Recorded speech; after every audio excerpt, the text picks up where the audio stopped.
but he can still see. I think that makes Bran the god. What is a god? I think we can define it. It's Bran. Probably. He would be, out of everyone in the group, yeah, it's Bran. Welcome to Forge of Lore, where we tell stories through Dungeons and Dragons. You know what I think? I think I'm hankering for some D&D. Roll it.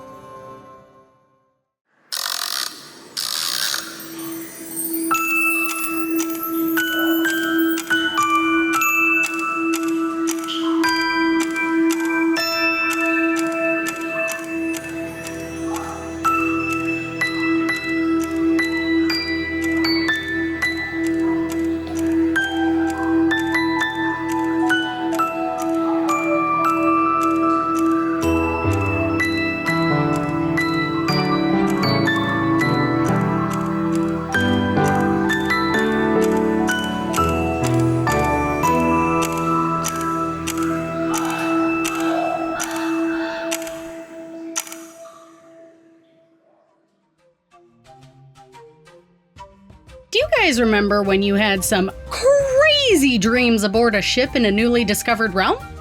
Julian gained a clearer memory of his past. Bran directly chatted with a god, Ivor gave some solid advice to a friend, and Gwen made a lovely breakfast. In our last episode, the Knotbreakers spent their first night on the Sea Splitter. Julian had a dream in which he rediscovered something from his past that he couldn't previously recall. The memory of his brother, Callum, dying at the hands of the Soulblight Plague. In this memory, he saw Mythier take a rainbow-hued piano from his possessions before breaking a promise to resurrect his brother.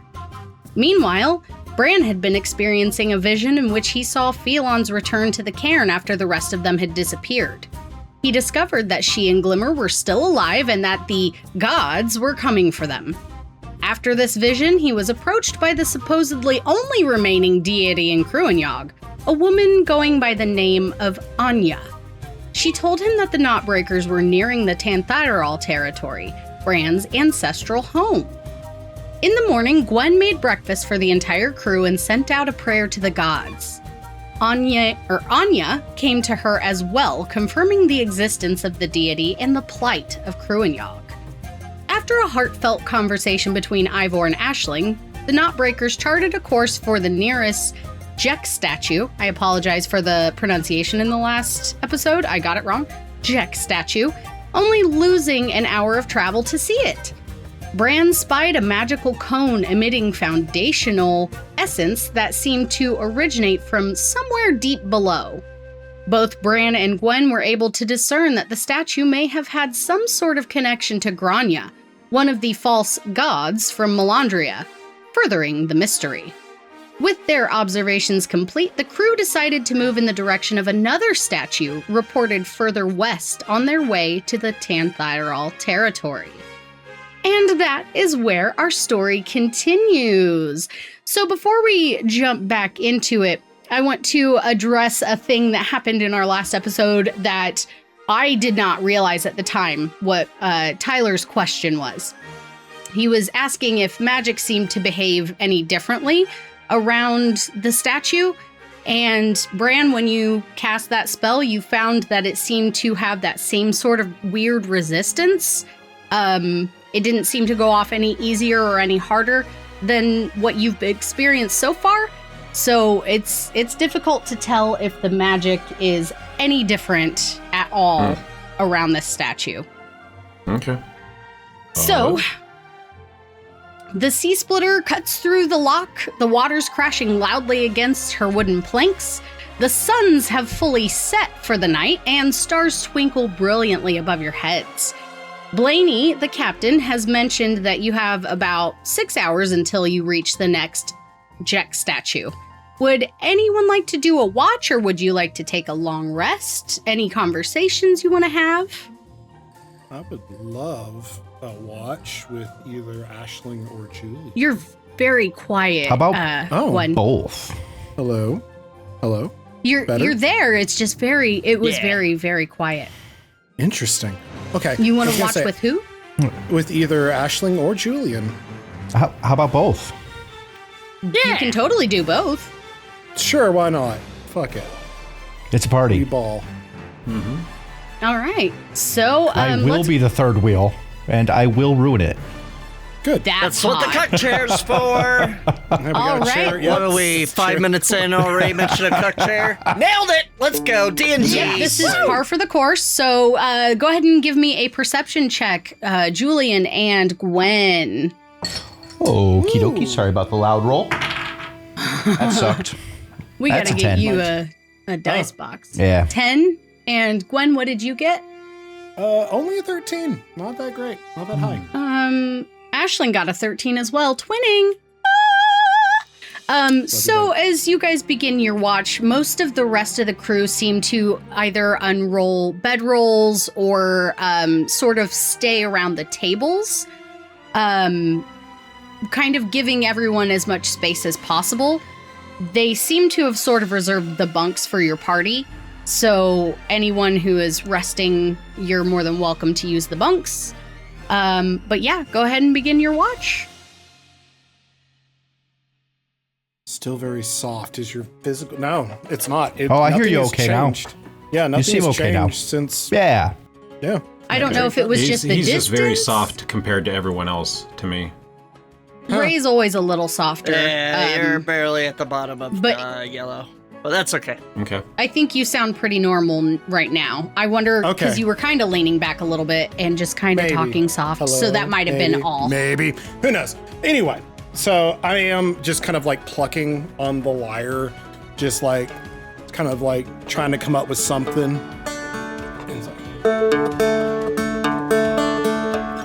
I don't know if I like that. Julian, you were musical, right? You know, right? You had a little musical. I was musical.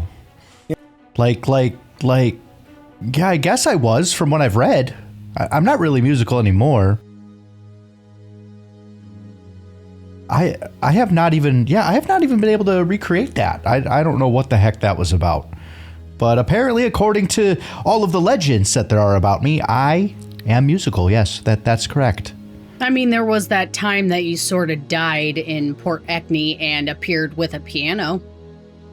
Yes, I can't seem to recreate that. That was really cool. It was really cool, like the rainbow effect and the the lights, and it was pretty cool. Yeah, I don't know. Music's been kind of like calling me a little bit more, so I feel like I'm just trying to play with it a little bit, especially since I found this lyre thing. Seems to have a voice. I can figure it out. Are you gonna play us a song? Maybe. I think I might work on something. I'm down to hear one. Yeah, I'll work on something. But I guess to kind of fall back on that real quick, how you doing, Julia? I don't know. I'll be completely honest. I have no idea. I'm slowly regaining some memories, and I look around. I don't know who I can trust. I don't know what we're heading for. I don't know anything about my past. I'm mildly freaking out, but it's going to be great. Everything is going to be fine. You know what? I'm actually, with this conversation, sounds a little private. I'm actually going to step away for a few minutes and let you have some space. Damn. And let me know if you want me to come back and chit-chat. I'll just head to the front. Yeah. Don't Aisling stray too far, dude. She takes off toward the helm. Sorry, Gwen. I am a terrible third wheel. No, you're good. I just like to watch her walk away sometimes too. Anyway, so yeah.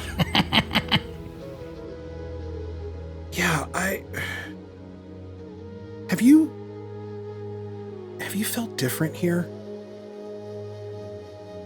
No. Well, yes. No. Yes. I don't know. I don't know. The mask says it feels different, and then it told me it was different, but I haven't felt anything specifically. No.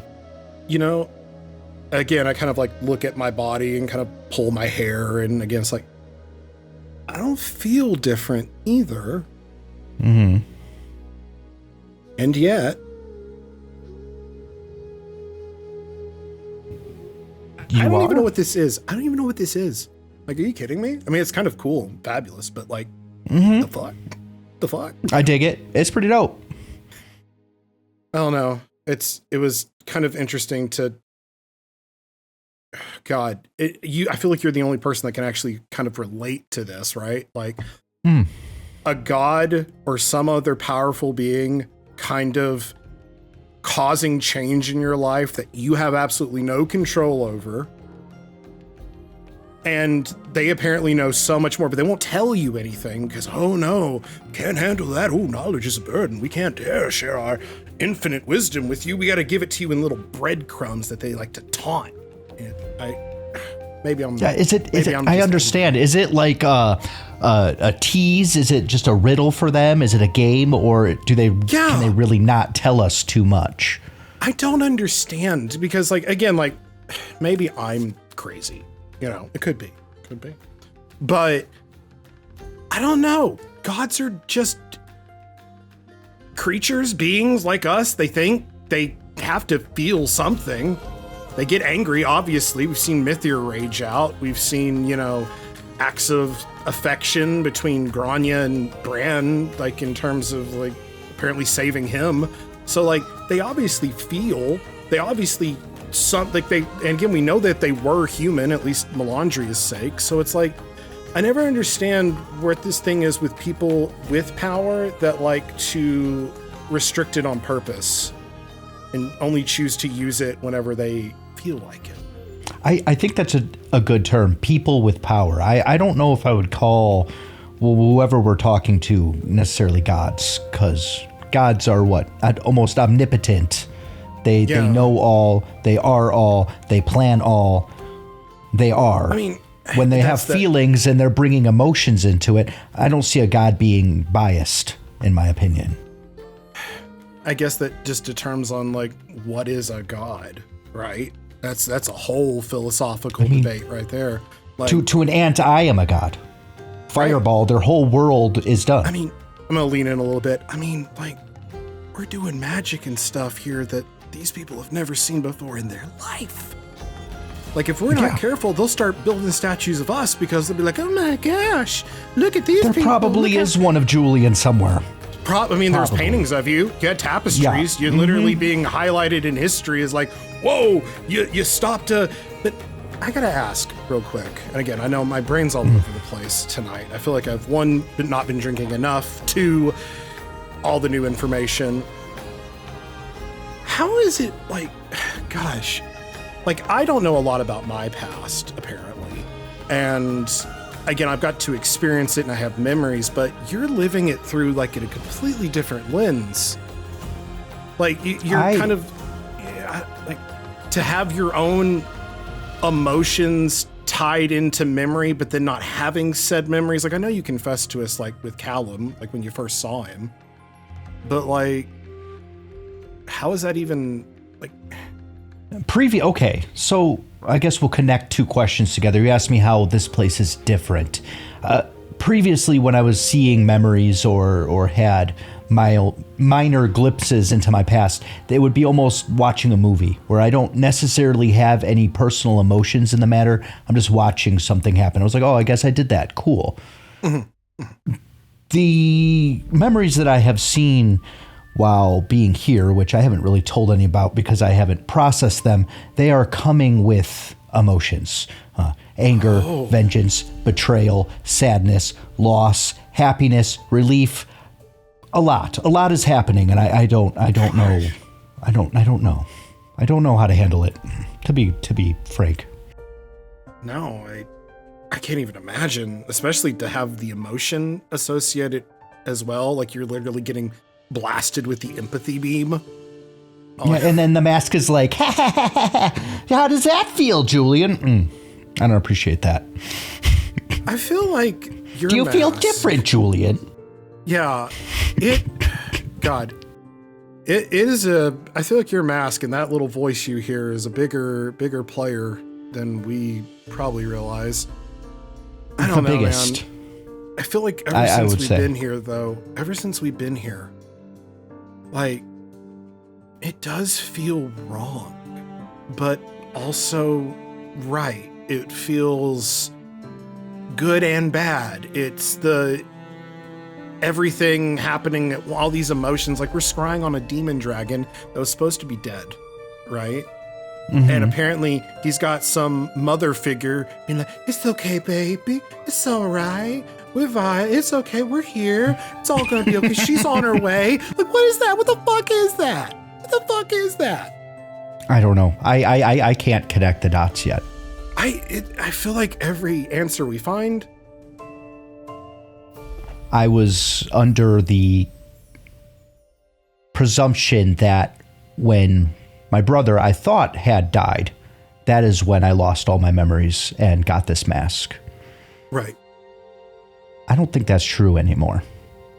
I don't think that's true. I think there's a time between when my brother supposedly died, because he's alive now, to the point where he came back alive, to the point where I did whatever I did, a large period of time that I was still just a bard, doing whatever I was doing. And I have literally no record of any of that. You said I'm sorry. I know this is like the heaviest shit. You want a drink? I feel like you want a drink. Oh, yes. Pull out a bottle of wine. I take the bottle. Yeah, that's fine. That's fine. That's fine. That's fine. So, did you just say Callum died? Is that news? Oh, yes. Yeah. I didn't realize. I did not realize that was new information for you. Yes. Yeah. Yes, he died in front of me. Yeah, I don't think you've ever shared that. Yeah. Whoa. Dunzo. Yeah, no, he has not. and I look. Actually, can I do a perception to see if anyone's listening? Yeah, absolutely. Go ahead. Dirty 20. Ooh, sorry. Nice. Yeah, as you kind of look around, you see Aisling is up at the helm with Blaney. The rest of your crew is sleeping, and oh my god, Nola is up in the crow's nest, sort of like 10, 20 feet away from you all, and she's facing forward, and you see her, she's got like a spyglass as she's looking along the horizon. You seem to be in good company, private. So I kind of look back and forth and I go, so yes, the memory that I had that I am completely baffled by. He died right in front of me. Jesus. And only who I could imagine is Mithir behind me saying, this is what happened. Look what you did. Give me what I want and I will bring him back to life. And so me, Julian, is like, ha, okay, sure. I believe you. I trust you. I give him what he wants, which, what was it? Was it the Saga? Was it something else? I have no idea. I give it to him, and then he betrays me and does not bring my brother back to life. Walks away. This sounds like, you remember, I looked into your past and I saw in Callum's past, and there was a moment where you and him and Mithir and Angus were like fighting each other like in a duel. Maybe that memory is right after that. Or prior. I would say prior. You think so? You think prior? Yeah, I don't know. I don't know. But yes, it does seem similar to that. So yeah, fuck. He betrays me in that moment. Yeah, you gave me what you want. You think I'm going to help you? And he walks away. Bitch. And then I go, cunt. I want my brother back, and something, and I point to my mask, answers. And that's it. That's all I remember. Between that period of time and the time where I wake up again is gone. I know nothing. So you had something. We can either assume it was the Saga or some other valuable thing to Mithir. Brother dies. Did he like say anything specific, like in terms of like, I don't know, some master plan or anything to indicate like why he was trying to take something from you? No. I can only assume that it was the Saga. I don't know what else it could have been. What else has this all been about, right? Like, does seem important for some reason. That's the only thing that we're truly missing here. Yeah. But then your timeline's interesting, because if Mithir has had, time is weird, the Saga, how did Sidhe have it? Well, and then it disappeared from Sidhe.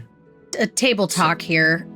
Julian had the Saga, from what Sidhe told him, or at least knew where it was. That was like 200 years before.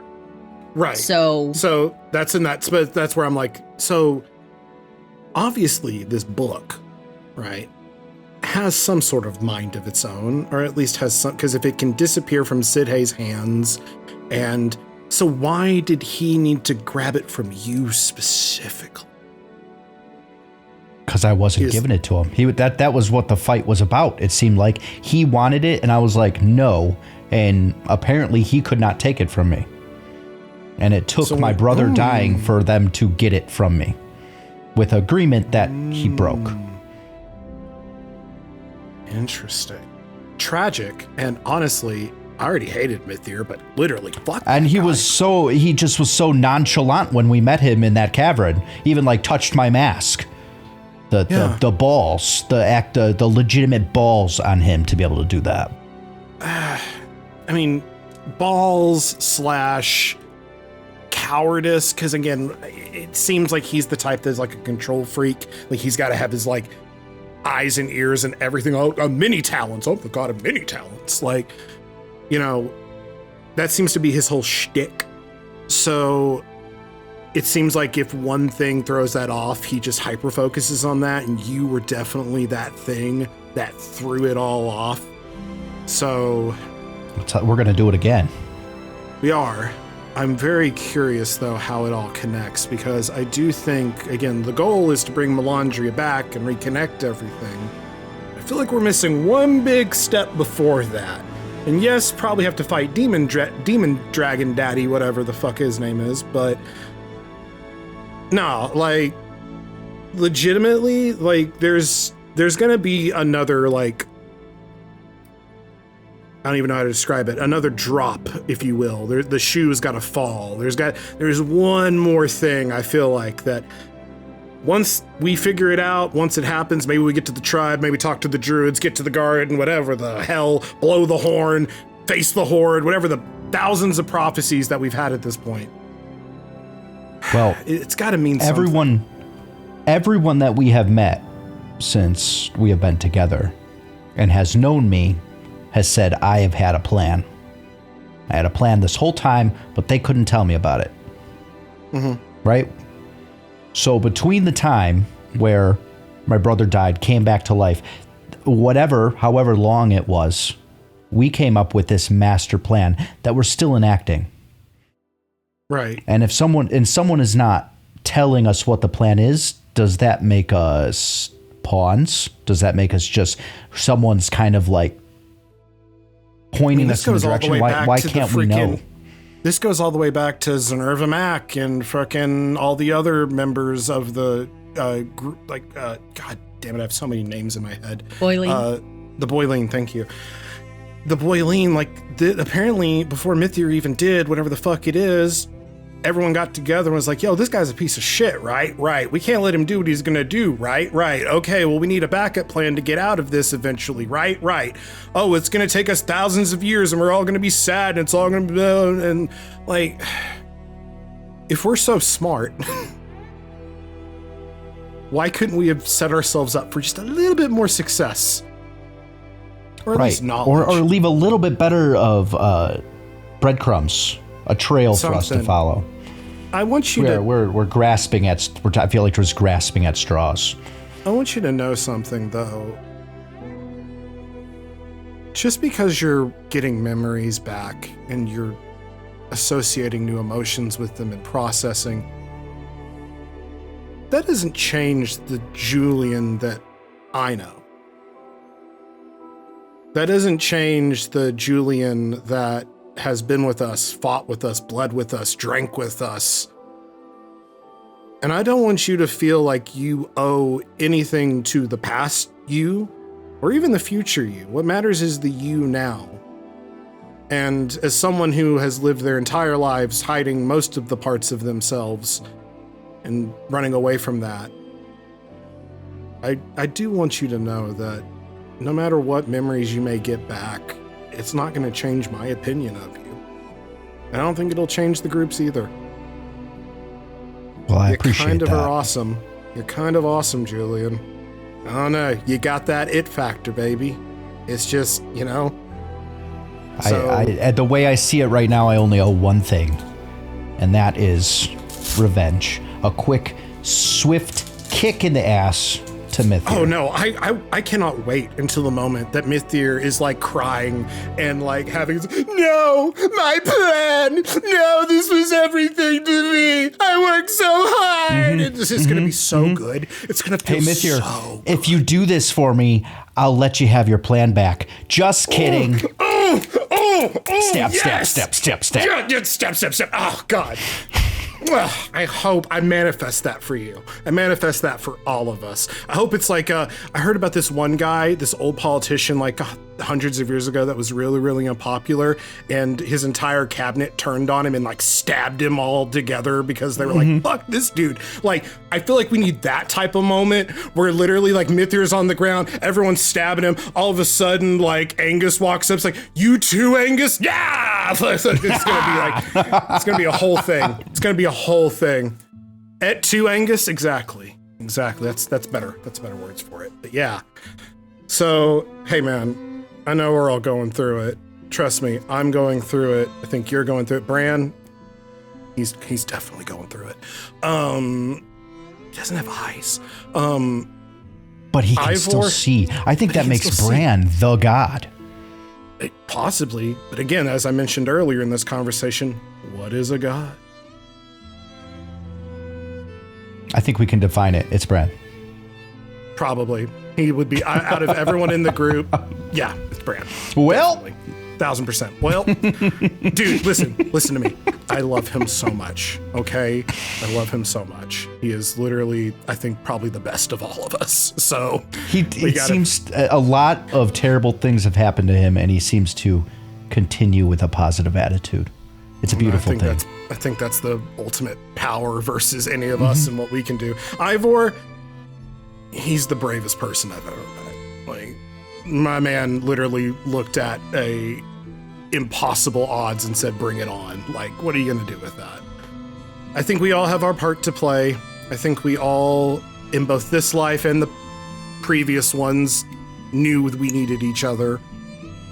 And I'm very, very much looking forward to all of us getting our memories back and kind of breaking our brains a little bit as we try to process it all. So everyone's memories are going to be restored if we do this right, apparently.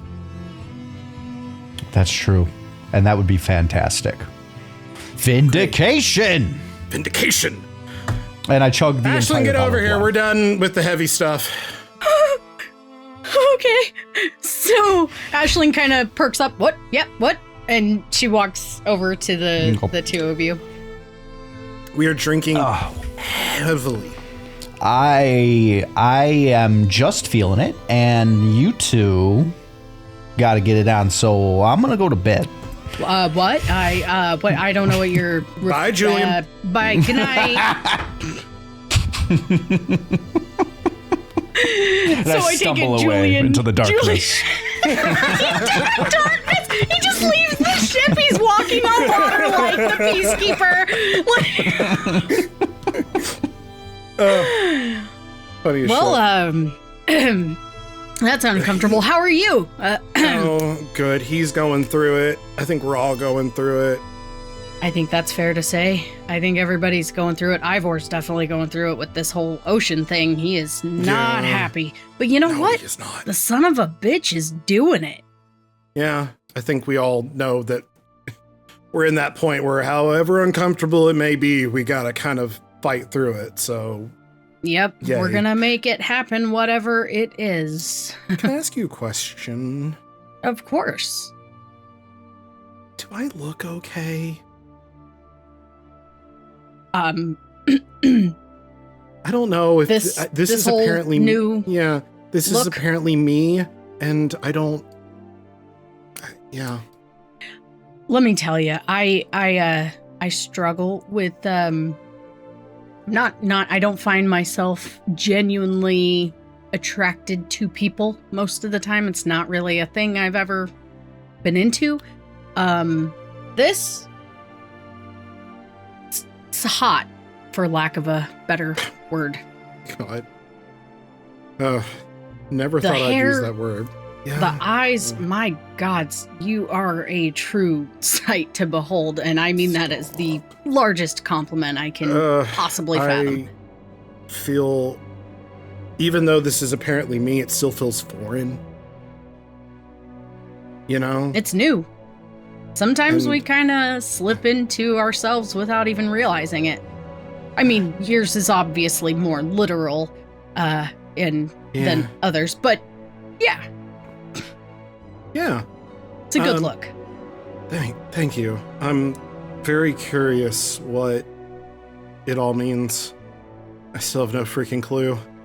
And now that I thought it was so cool to meet Phelon, because like, hey, look, someone that can kind of do what I can do and, you know, is kind of like me. That's great. And then Enid over here, apparently also now in that group. So it's like, we out here, but who is we? You and Phelon apparently appear to be quite singular in Melandria. Can I lore about that shit. So can I confess something to you that I haven't told anyone, like anyone in this group? She kind of starts looking around the ship and she's like, yeah. And she kind of leans in. I've had 2 gods now tell me that I'm broken and that I'm not complete. And broken? Yeah, like there's part of me that's missing. Or it's so when I talked to freaking Hollerond back in the day, and then also now talking to the Anya, I think her name was Anya. She also said it. And so, and then also when we were doing the Boileen history, it was like, you're in halfway.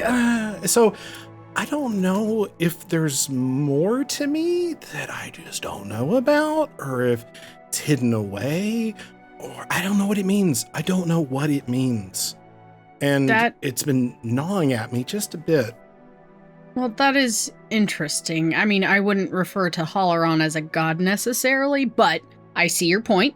I do see your point.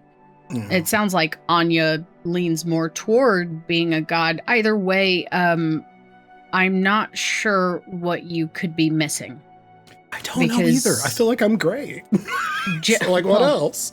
Genuinely, I feel like you're one of the most well-rounded people in this group. Like, I mean, no offense to the others. I mean, that came out wrong. I just really like who you are. Thanks. It's weird. I feel like there's something else, whatever it may be, but I do know that I find it really, really interesting that when you went through and got here, Fëanor had you make a choice, right? Yeah. Apparently he did that, from what I can understand, probably to all of us, because it happened to me. But he made me do something extra that he said wasn't even related to the choice. It was just something I had to do. Are you referring to the vats? Yeah. And so I had to get 2 vats and separate them and distill them and put them in bottles and put them on the shelves. And it was like, and apparently because I did it, he was like, oh goodness, thank you. Oh, that needed to happen. I'm glad you did. So like, yeah, I mean, I'm not gonna lie, I'm actually a little bit pissed. The more I think about it, the whole broken thing. You're not broken. It doesn't matter if you're missing something or if there's still things to come for you. It doesn't matter. You're not broken. I mean, you're as broken as the rest of us are. And I would kind of lean toward, we're not broken, we're mending. You know what I mean? Look at Bran's skin. Yeah. It's like this incredible art that was passed down through the generations of something breaks, you fuse it back together using gold. And those cracks, those things that were once separate pieces come together and make something beautiful out of something that just was. I think that's where we all are. You're not broken, Gwen. Don't listen to those fuckers. You see her kind of clench her fist like she's ready to fight. You are so hot when you're angry. You see the anger instantly fall away and her cheeks get brassy. Yeah.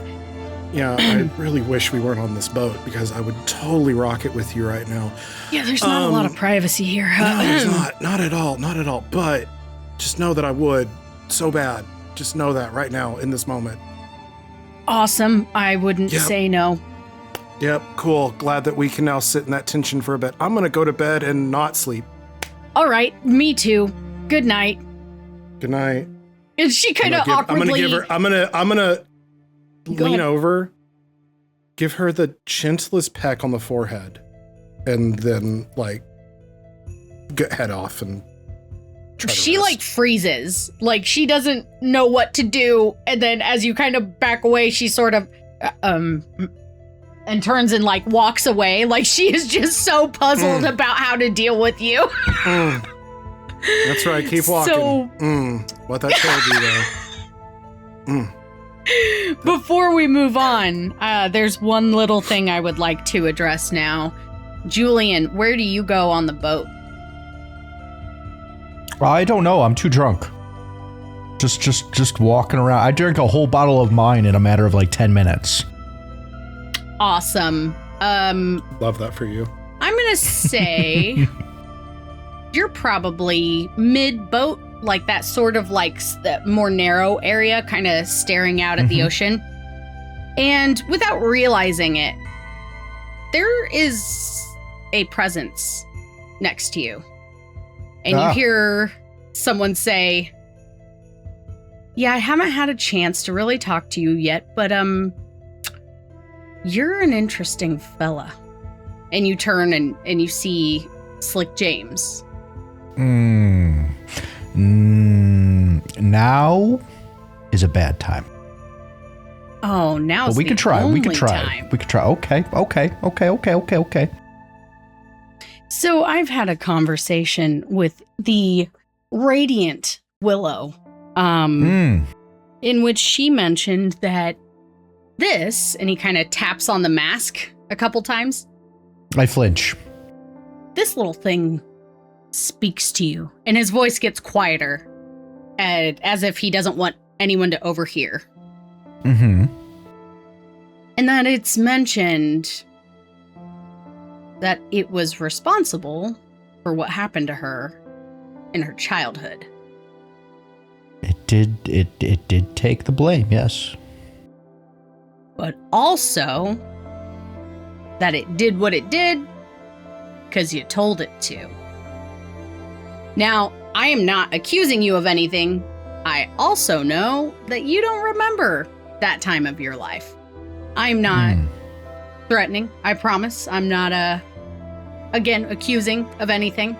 I am vastly curious, though. And can it hear me? Yes. It can see and hear everything I see and hear. Well, I just want to put it out there.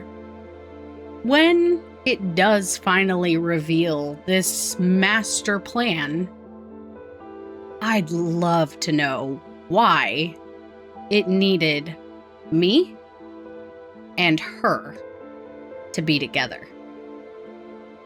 Yeah, that's an interesting concept that you just said there, because when the masks first saw both of you together, in that camp, it claimed responsibility for you two meeting in the first place. Yeah.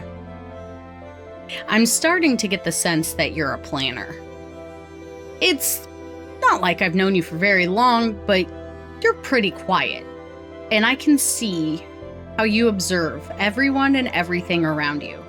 And I find that fascinating, because I'm very much the same way. Okay. I would like to offer a different perspective. I'm not necessarily quiet because I'm planning. I'm quiet because I have no idea what's next, and I am deeply concerned. A little secret for you? Same. But, I don't mean planning as in scheming or anything nefarious. I mean, you're thinking about the next step, and the previous step, and what step to take after the next step. You are not an unintelligent individual. I think, honestly, you and I are going to get along really well. Okay. I guess that remains to be seen. I suppose it does. And he takes a drink from a flask and he goes, "Well, friend, I'm off to bed." Okay, nighty-night.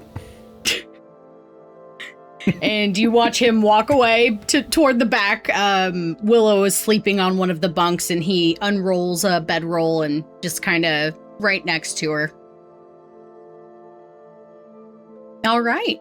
Is there anything anyone else would like to do? Yes, Ivor. If I may, can we rewind to before we went to bed? Ivor might want to scry. Oh, sure. Who would you like to scry upon? Yeah, this is before you go to bed. I'm sober again. Glenn, do you have one of those things that you got from Mudbone's basement? Yeah. That belongs to Mudbones?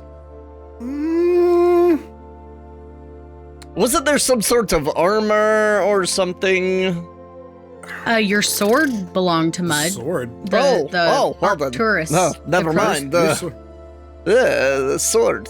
Okay, never mind. Have you been sneaking into my liquor supply? Yes, maybe. Okay. You know you're allowed. I love you. All right. Ivor is going to sit crisscross applesauce, hold the sword out on his palms, close his eyes, and concentrate on Mudbones, the hero of Melandria. Would you go ahead and put in chat the redemption magic? And hopefully, somebody can roll a D100 for us. If not, I'm gonna have, Tyler roll a D100. Waiting in the wings, Tyler. If you use the redemption, that'd be amazing, because then it disables. Oh, that's true. Yeah, I may need you to. Quiet chat tonight. Quiet. Go ahead, Tyler. We love You're you. muted. Thank you all for lurking. Yes, And thank you find it, guys. and for there it lurking. is. That's all right. Where'd We aim? still love you. A 13! Fucking tot! Okay, have someone else roll it. Okay. As Ivor, you sit holding the Crook of Arcturus, you try to scry. And you try and try, but no matter how much you practice slow breathing, no matter how many farts you make, you can't seem to get the spell to work. Ugh. Never mind. This place sucks. All right, and then we get your ass. All right. Okay. So Can Ivor and Bran do a watch? yeah, if you want to, absolutely. Yeah. So Ivor will be kind of at the edge of the boat, just kind of carefully leaning on the railing, not like leaning, but just kind of long arm leaning, keeping a distance. Oh, look how far we've come, Bran. You and Ivor. Yeah, what do you mean? Like, Did you ever think that you would come this far from your tribe? not really. I didn't think I'd leave, the tribe too much. But once, this trek was put in motion, the horizon was really the limit, as far as I wanted to go. I was willing to go as far as it took. Beyond the horizon now. To a whole nother world. Yeah. You're not wrong. Sort of breaks brain thinking about it. Well, is it, really a whole nother world, or is it just the same world, just different, That is fair. Technically, same world, just different place. Mm-hmm. Think about it like this, Melandri, you've never left Melandri before, where I'd never left the Grit Mountains before, so I took the adventure away from Grit Mountains, and you're taking the adventure away from Melandria, so... For the longest time, Ivor didn't even leave desert. Ivor used to think that he would ever leave. Why leave desert? Everything you need is there. I didn't quite care for the desert. It was a little too hot, and that sand, man, it gets everywhere. Oh. It's not that bad once you get used to it. I hate sand. You'd build sand castles. And it's I don't why would you like build sand castles? It feels like that seems very weak for castles. Oh yeah, it's not for like actual castle that you live in. It is little thing. It is little thing. You take,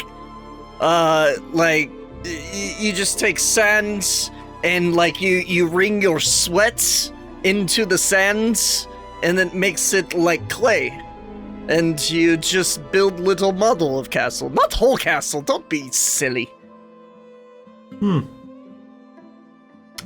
Seems, an interesting way of maybe passing time.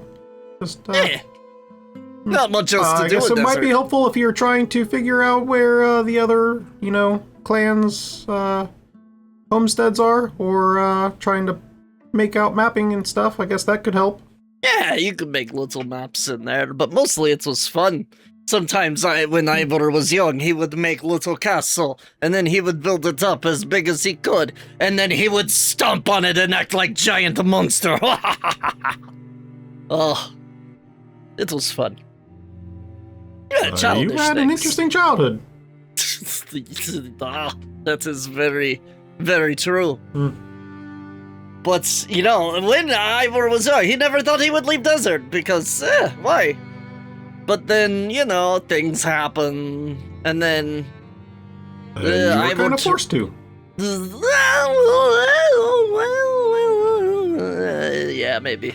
But, then, so Ivor didn't think he would leave desert, but then Ivor leave desert. And to mainland, and, it's a whole new world, and Ivor spent, 10 years trying to, get used to, learn and get used to new worlds.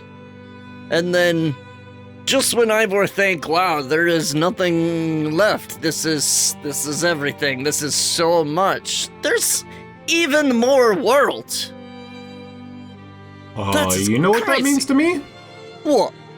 It just tells me that you have the experience already to be doing what we're already doing. You've already done it. You succeeded. So, that just kind of gives me hope and promise for what we're doing. I guess you're right. Huh, I ever not think of it that way. Ivor doesn't care what people say about you, Bran. You are a smart cookie. I gotta be good at something. Yeah. I've been thinking, as much as this place sucks, I've think that maybe Nizlan clan would like it here. Oh, well, they might. I mean, we only seen a very small, select area of it, you know?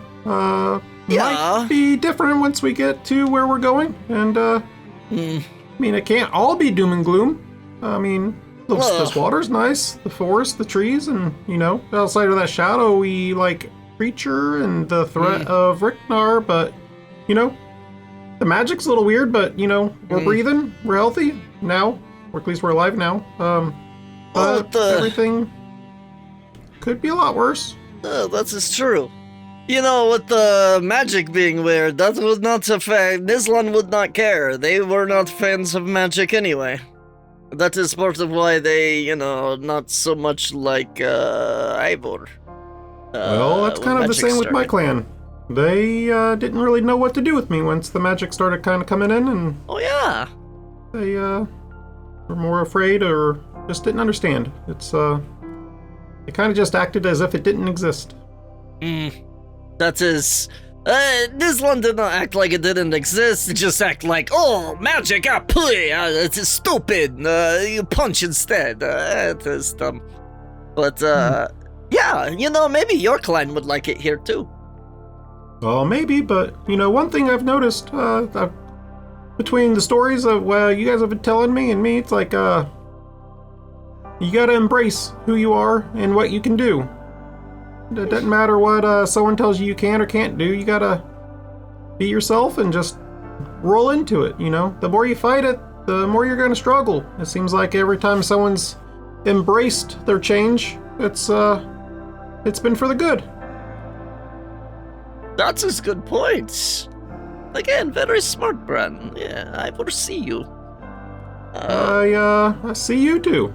Oh, shucks. I got a lot of time to just, I'm good at observing things, you know? And maybe that's why I've gotten the, you know, I'm the seer. So yeah, you're a seer, so you see things. It's kind of your thing. Didn't know what that really meant. And the more it goes, the more it seems that it's making sense. You're very observant, Rotten. This is, very true. Ivor do have question for you. Okay. I thought you were already asking questions, but go ahead. Oh, well, another question, whatever. Why do people swim? Because if they didn't, they would drown. Will I go into water at all? Well, sometimes you have to. And one, you gotta clean yourself every once in a while, otherwise, it's just you know, take a little splash, put on armpits, you're good to go. Well, think of it this way. Sometimes, you know, we talked about fishing. Sometimes the bigger fish are further down, and sometimes you gotta swim down, so if you're, spear fishing, you can get to them, or if you're, you know, kind of goes into sometimes the better game higher in the mountains. So you gotta go to one extreme or the other. So, and some people just like to do it for sport. Oh, but I've heard of people that just swim for fun. Like they go to water and they're like, I don't need to go into that water, but I want to go into that water because I want to swim around. Well, you were just talking about making sand castles for fun. Yeah. So, I'm not sure you can talk too much about someone doing something you don't think is understandable for fun, because sand castles are weird. That doesn't make sense. It's... No, swimming is weird. Swimming is weird. Swimming for fun. Swimming to save life, yeah, maybe, but, you know, you fall overboard. Oh, no, I got to swim. But, doing it for fun. Like, why would you put yourself just, like, in the... Ivor does not understand. Well, when you get into the arena and you fight for fun, not everyone would think that that's something that one should be doing for fun. But being in the arena, that prepared you and made you stronger. So people who swim for fun made them stronger so that they're prepared to be able to save your ass when you start drowning. Oh, yeah, that's a good point. Good damn it, Tyler, I love you. This really sweet voice, and you're like, to save your ass, you know? God has spoken. Ivor will just kind of let a moment of quiet pass, looking out into the water. Bren, will you teach Ivor to swim someday? Yeah, someday. I wouldn't suggest doing it out here where it's so deep, but yeah. No. We get to somewhere a little friendlier, and maybe I'll let you build me a sandcastle or something. Oh, we could make such cool sandcastle. It would be so cool. We just wring the sweats, and then we get really hot. It's not that hot here, but we'll have to work out, and then we'll wring sweat. And then we'll build the biggest castle there is. But if we're near the water, why would we need sweat? What do you mean? Isn't the sweat just water that you're using to form the sand? No, it is, Holy shit. I mean, couldn't You're you just right. use the blood of your enemies to have done the same thing? I've always done that before, too. It's a nice red castle. Oh my god! Holy You shit. broke this fucking world, Bren! It's been water the whole time? It's just water. Oh my god! I've always thought that it was something in sweat to... Huh. I don't know how to try that sometime with just water. Okay. Maybe some of this salt water or whatever they call it. Maybe that'll work better. I mean, have you ever licked your sweat? It seemed like it always had it's that little very bit salty. of a tang to it, so now we kind of put two and two together. I would bet salt water is much better than regular water at it.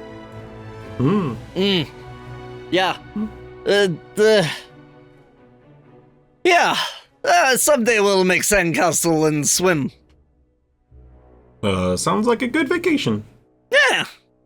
Easy peasy. You know, after we save world. Or two worlds. Yeah.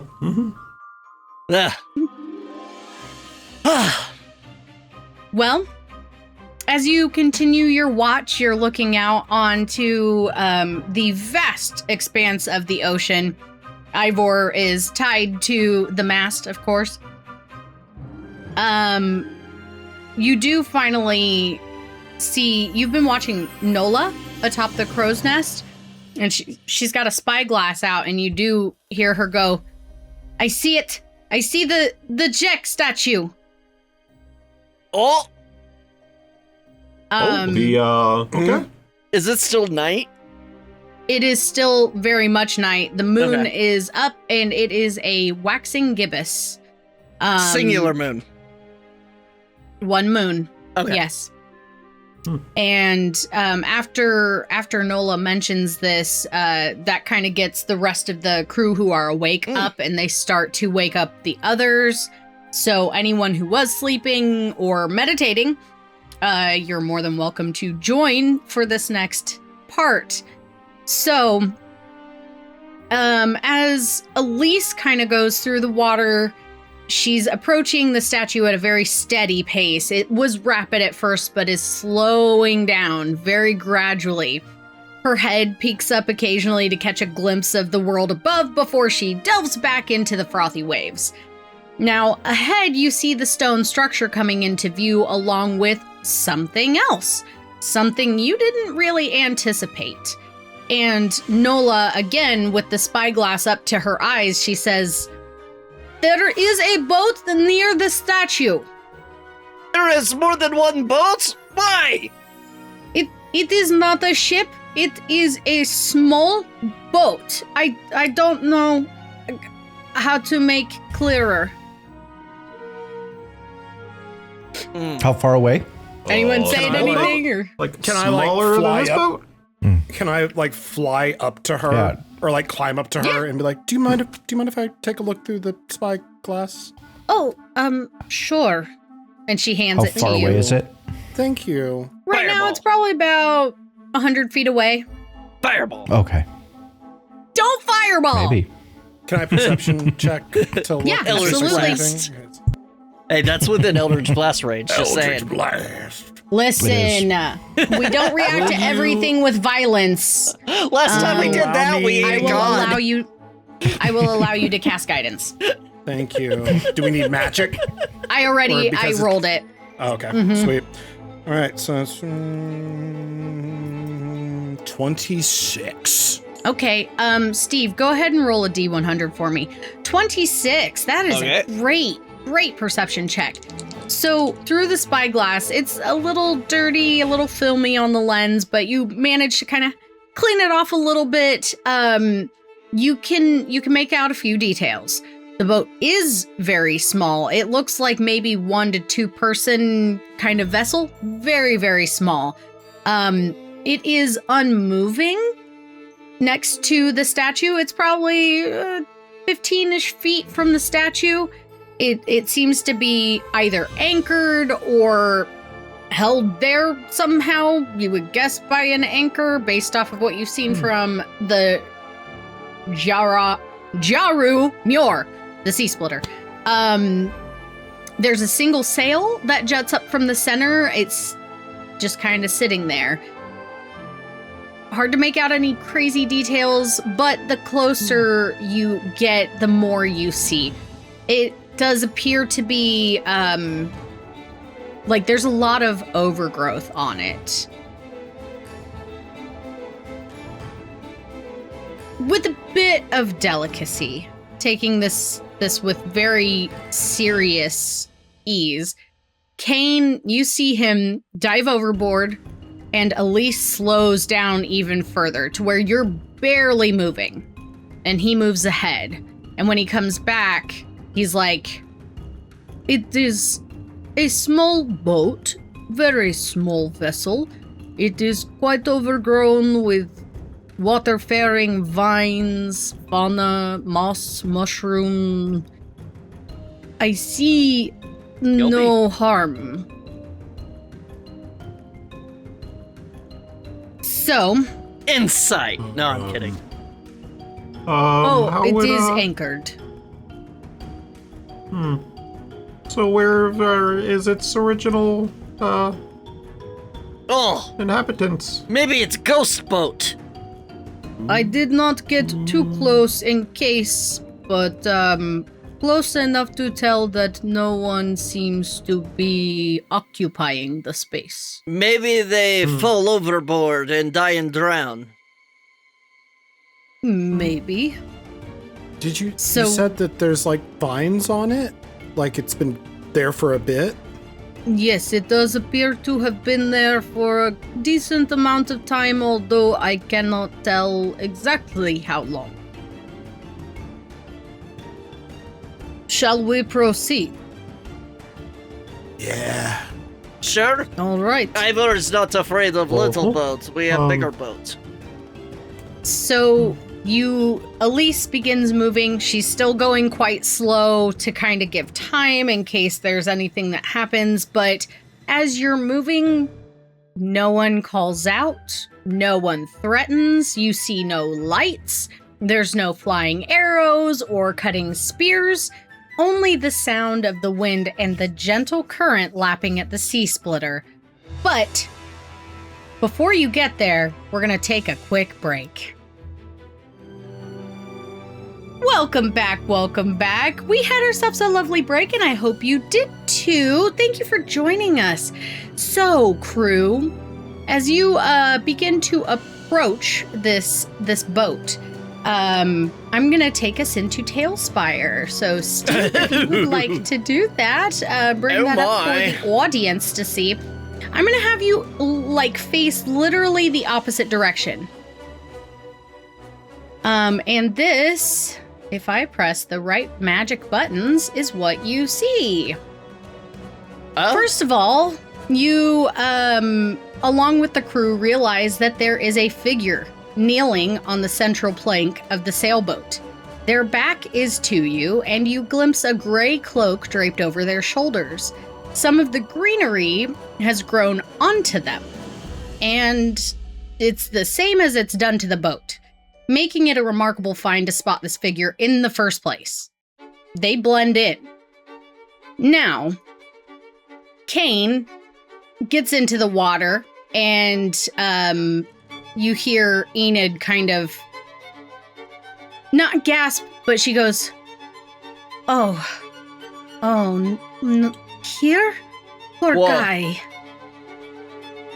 And James comes up and kind of leans on the railing and goes, oh, shit.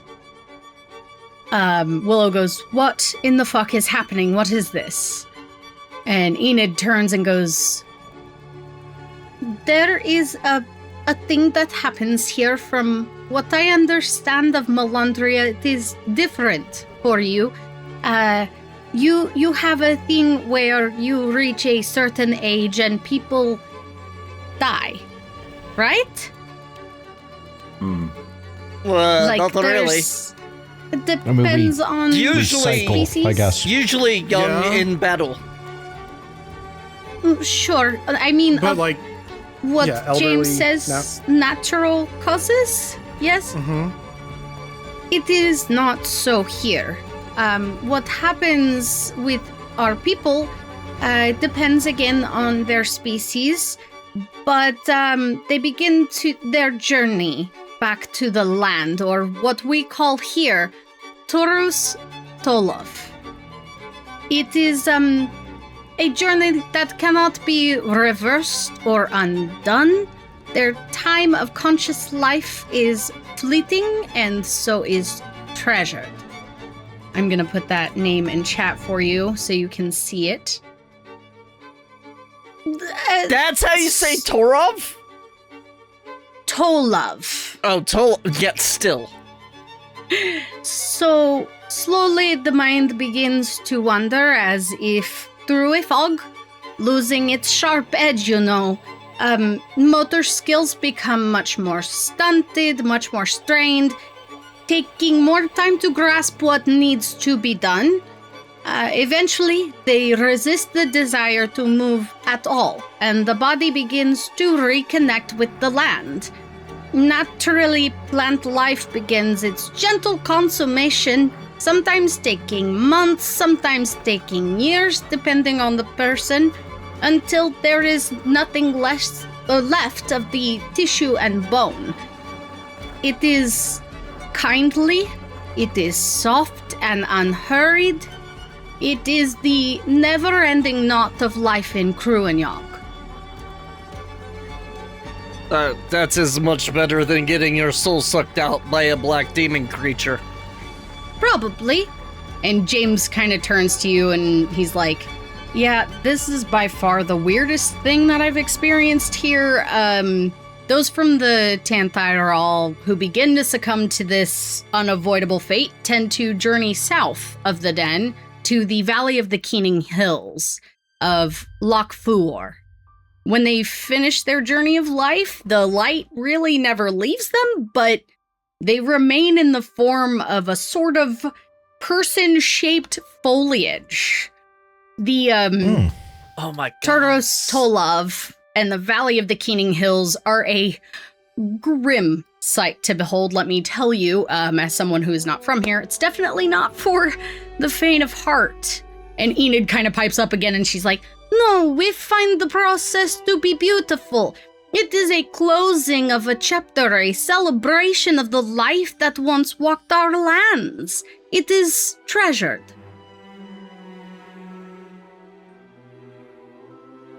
That's as weird. Ivor. I think This is their culture, okay? Oh, well, it's Culture. alright. We don't, yeah, come on. That's we as don't weird, just- right, guys? not even okay. that. I'm genuinely fascinated. So this individual got a boat, chose to come here, and then just stopped moving. He must And have is- been at the end of his cycle. He must have known that Turas Tolov was coming. But it is sad to see him out here all on his own and not surrounded by kin who must have loved and cared for him. He is going to become one with the ocean eventually, I imagine. And then at this point, Kane appears again and climbs back on board, and he says, He has already begun the Torastolov. He's attached to the boat, and I fear causing permanent damage if we attempt to remove him. And he further... They stay alive. We stay alive. We continue living. We become part of the land. That is the journey. Now, right? Wait a minute. So they literally freeze, table talk. They freeze in place, stop moving, and turn into a plant? Yep. Cool. But they're still alive. They're still alive. They just are unresponsive. They don't seem to react to anything. They're just like a tree or a flower or a fern. Yeah. Well, Evil Julian casts Blight. Oh my god, what? Evil Julian? Yes, Evil Julian. He's got a goatee, but only half of one because of the mask, and it's the other half the of the mask. has a monocle. So Kane begins to describe the state of this man with respectful detail, and you do see the rest of the crew kind of like sort of bowing their heads and listening. His wrists and hands are wrapped in small swirling vines, and the skin has begun to fade into a faint shade of olive green that grows more vibrant and fibrous the further away from his arms.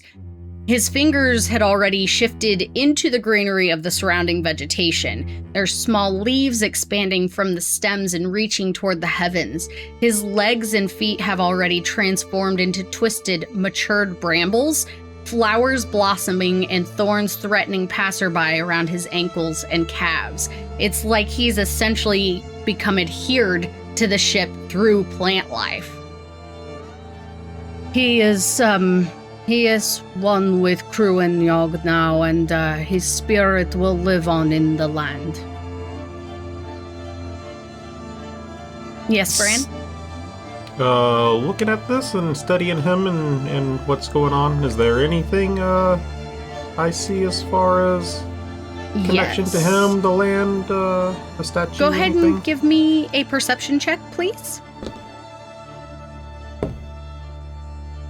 I'm not taking that. Uh-oh. DM inspiration. You have a D4 too if you want. Okay, we'll use the D4. Copy.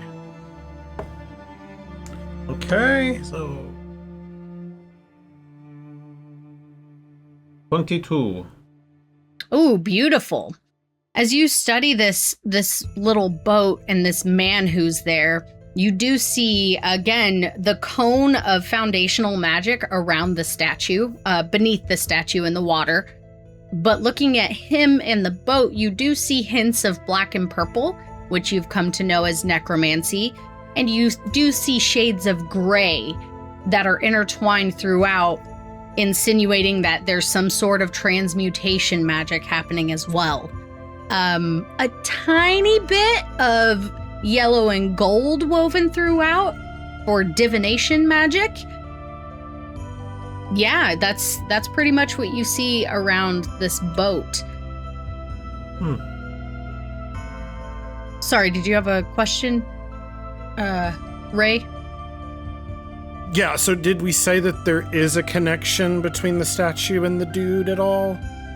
Not really anything super tangible. It seems like the magic, the essence sort of overlaps at points, but it's not like it seems to have much to do with each other.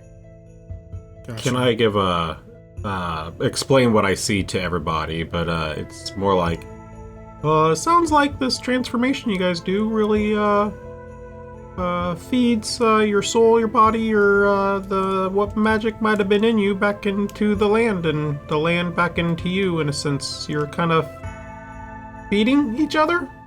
It looks like. It really does seem like a honorable way to end your cycle. I would look over to the crew and be Thank you. is it disrespectful if we look at the boat and investigate it, see if we can figure out who he was, why he's here?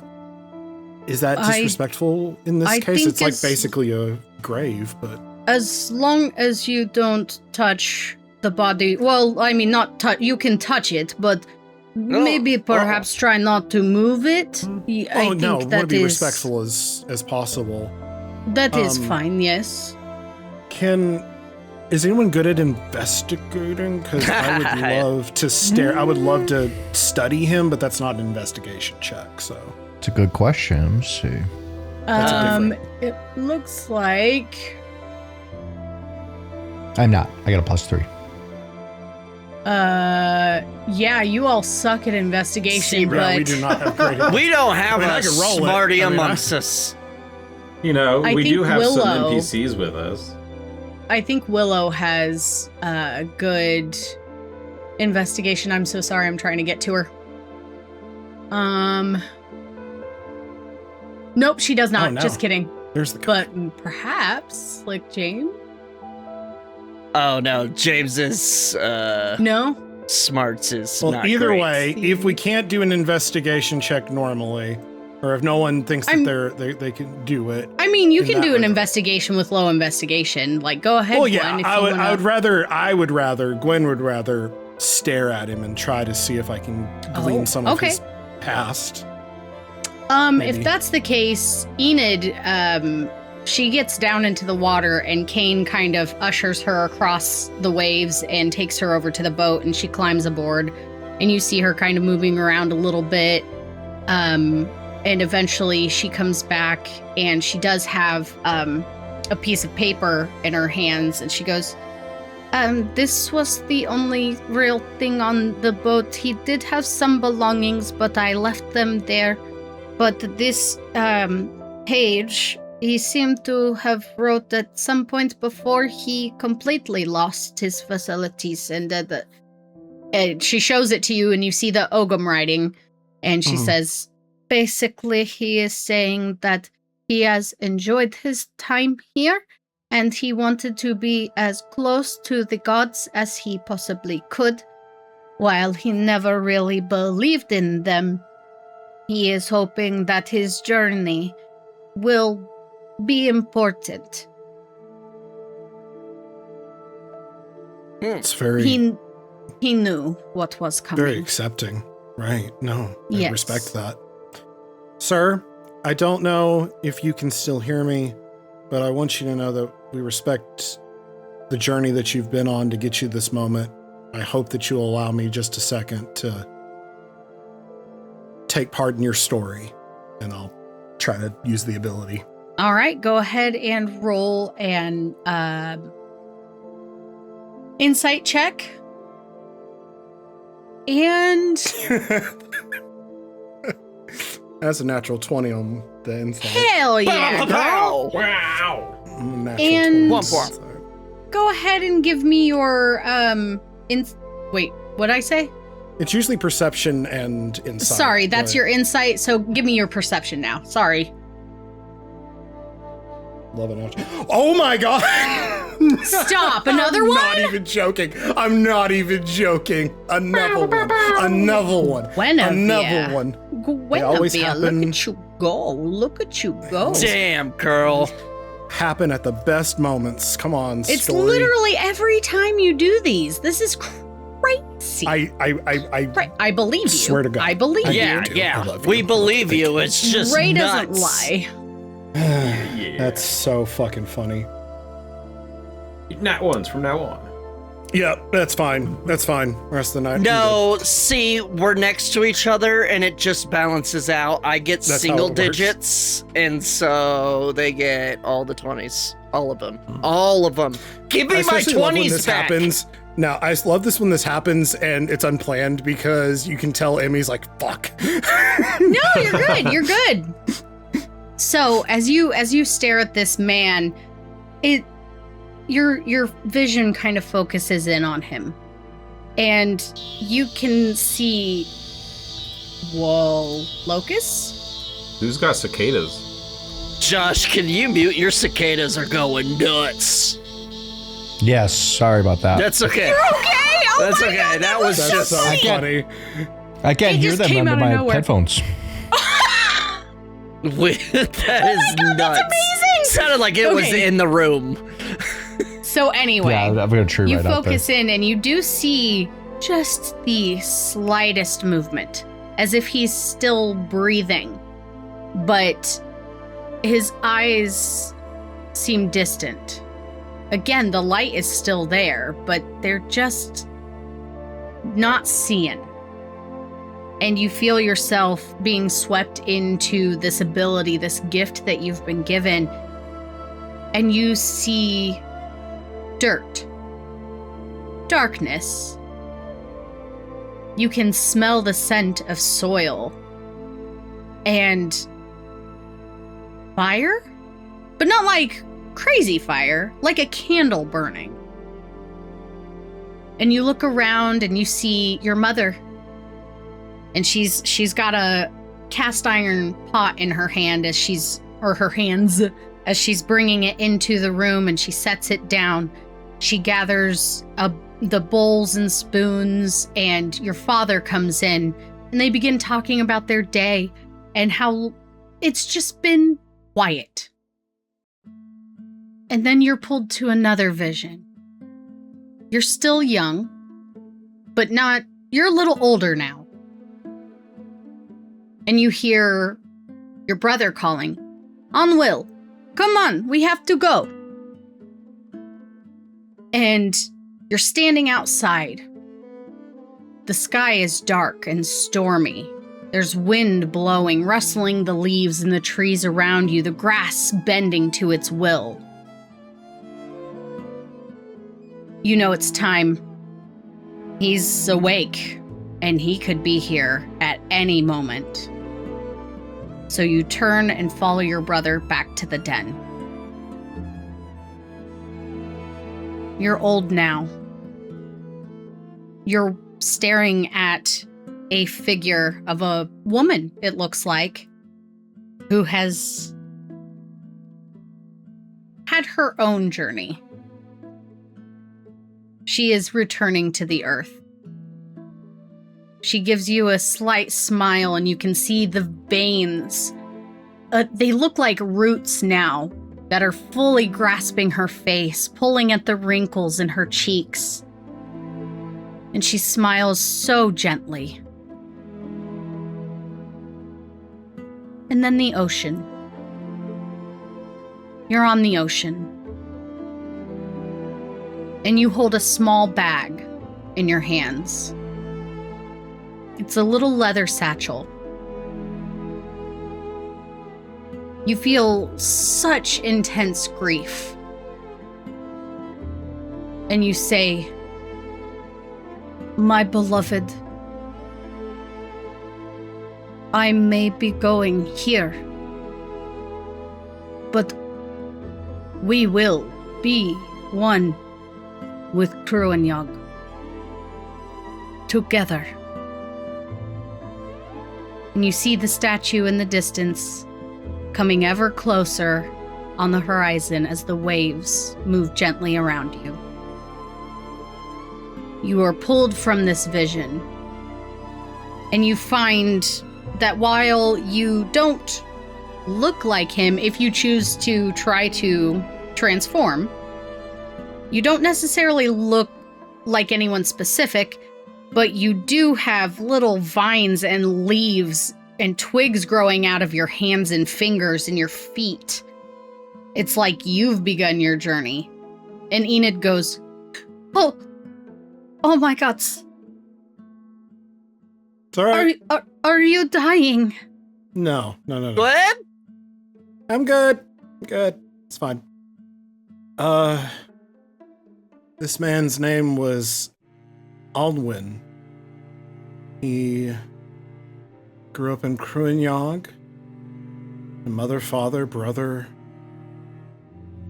wife, who went on her own journey before he did.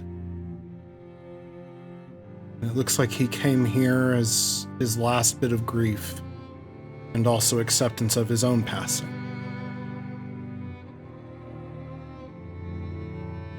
What a That's beautiful story. amazing. And how they will be together again, and Cruinneog is one together. It's beautiful. It's a beautiful story. This is all so very strange, and I mean no offense. Willow kind of speaks up. I have to wonder what this means for the bigger picture, if you catch my meaning. In Melandria, we simply die and apparently are returned to our bodies. Nothing like this exists in Melandria. This is not familiar. And we're from here. And so also, think about this. They're not dead. They're still here, still connected to the earth. And their options are either this or have the dragon consume them. That's it. Dryan was right. This place needs our help. I don't understand why do we need help? This is the natural way. It doesn't feel right. I don't think this is right. Does anyone else get that? Not just that it's different, but that something is disrupted. Yeah, I don't want to just come in and immediately just tell everyone here that their entire life is wrong, but yeah, no, this definitely feels like something's not. This is weird, but Ivor is wondering if what happens in Melandria is weird. Oh, I think the same thing. Apparently our lives, souls have just been cycled over and over and over. Over and over. We've gotten but no think about that. rest.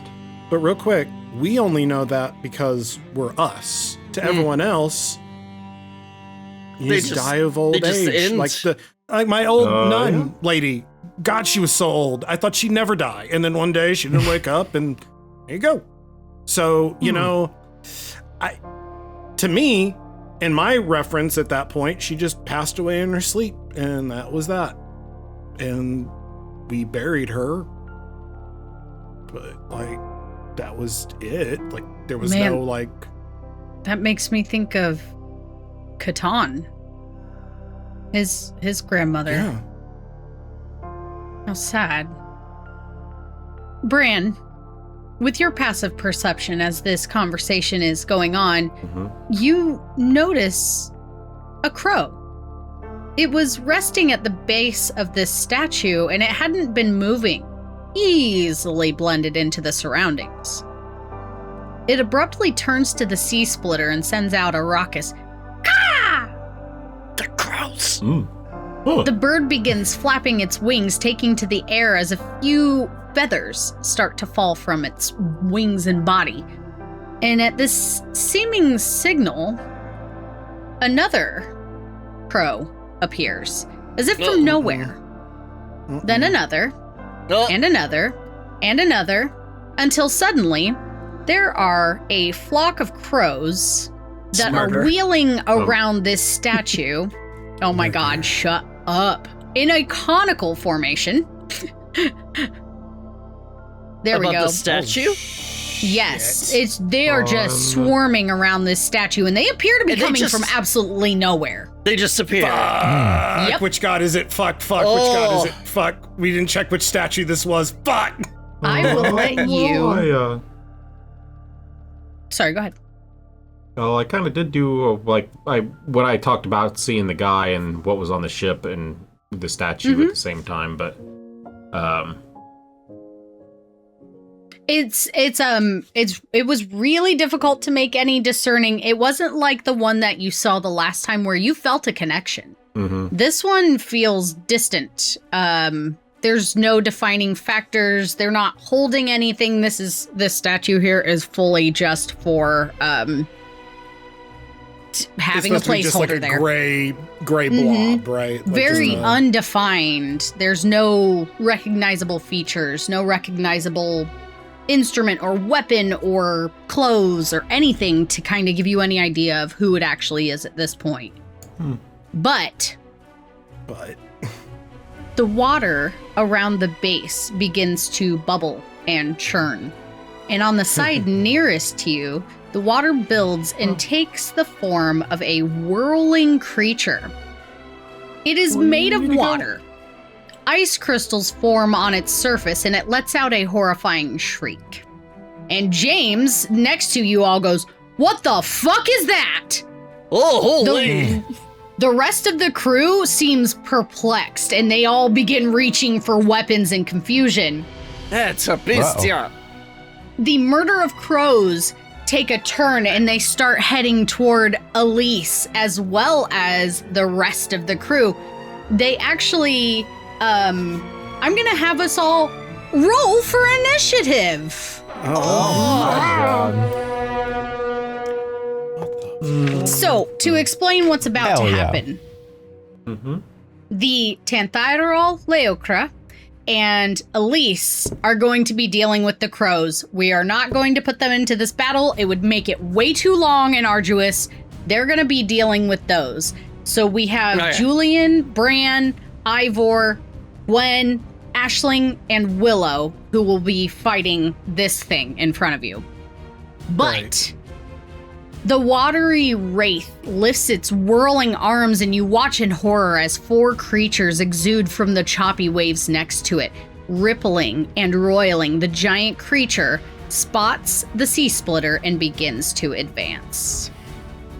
So. Oh, I hate that. Yeah, we got some wraiths and wisps and whatever the hell. They look unintelligibly angry. All right, Julian, what did you get for initiative? An 18. All right, Guinevere. 11. Oof. All right, Bran. 19. And Ivor. 30-20. 30-20 it is. Excellent. Filthy.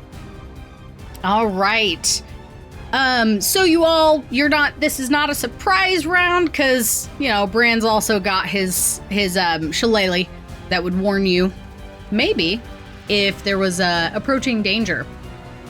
But let's see. Willow, Lost Feather, is up first, and she is going to take out her bow.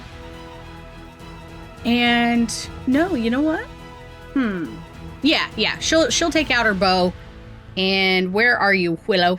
She is going to. Can we get there? I'd say right about there. She kind of takes cover behind this railing, sort of ducks down. I think I'm going to allow a hide there.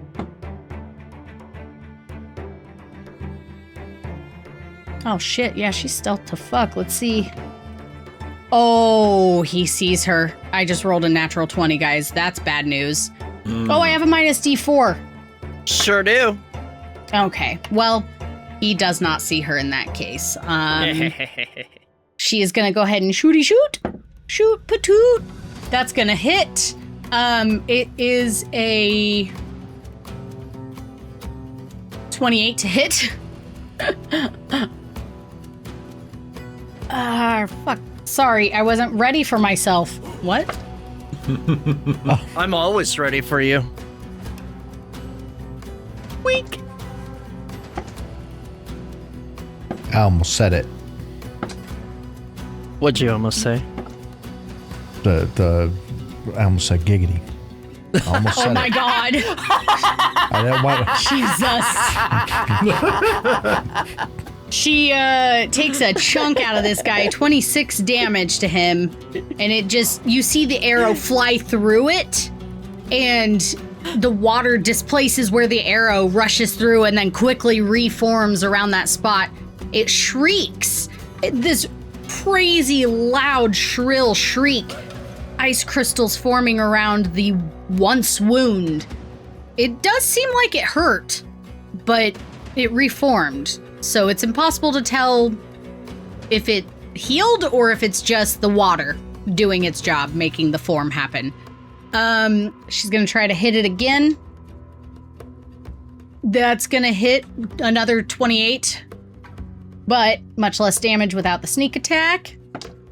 Oh, but I rolled very well with it. 12, 13, 14 damage. I can do math. All right, that is the end of her turn as she kind of just So you said tries to break line of sight. Yeah. you said ice crystals? Mm-hmm. Okay. Yes, very much so. All right, so the Wraith is up. God, they rolled baller. Yes, they did. It was a 24. That, I am so sorry. I'm trying to find things that I need. And it seems like the internet's acting really slow for some reason. What for me? Oh, wrong thing. Okay, as this thing turns to the crew here, I'm gonna need... Oh, shit. Oh, this is gonna be like... Everyone. Move dice! I can't get to the thing because the thing's in the way! Oh, God! What is this? What? That's not it! What do you need? I need a cone. But the dice are literally right in the way. Oh, because the low resolution? Yeah. There should be a hotkey underneath. What is the hotkey for the cone? Because I can't see it. I don't know. I think I changed all mine. Oh, good. That's not it. 2? 2. There we go. Okay. I am so sorry, y'all. I pressed the wrong button. Oh my god. Oh. Oh, Ivor's in that. I can't see the measurement. Holy shit. 30, Okay. 30, 29, 27. What is the... It just says 60 foot cone. It doesn't say... whatever. Probably by We're gonna 30. go that. All right, close enough. So we're gonna need Julian, Bran, Slick James, Ivor, Deirdre, and Enid. Was Willow in that? God damn it, Leroy. No. I don't believe so, because Ivor was barely in it. Okay. Yeah, I think you're right. All right, I'm gonna need a con save from each of you. Oh. So, Lucky, Julian, we'll start with you. Oh, God. Oh, I'm using a DM Expiration for that one. Yeah, I'm using my A advantage. 16. Yeah, actually, you have an 16? advantage. You want to use it? Oh, yeah. Instead of a DM inspiration. Okay, 16 for Julian. Steve, I went ahead and used my D4. Okay, getting there. Ooh, you know what? I'm gonna use my D4 too. Do I need it? Hell! Sorry. 2 7s! Jesus, Steven, that's so loud, baby. I'm tired of this rolling. 19. 19. I'm just going with it. Okay, okay. Okay, and Bran, what did you get? Let's see. 17. All right, Ivor.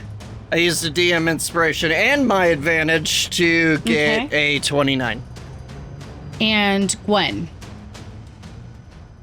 I don't think I'm in it, right? I'm off to the side. Yeah, Oh, wait. Gwen's over here. You would have been back on the ship, though, at this point. Not Oh. gonna say that you were in the cone, but you because you were talking to all of the others about what you saw. That's true. That's true. Oh yeah, I figured I was like talking over the water, but either Oh, way. screaming at people? Well, just like, yeah, he was a Be guy on the edge of the boat.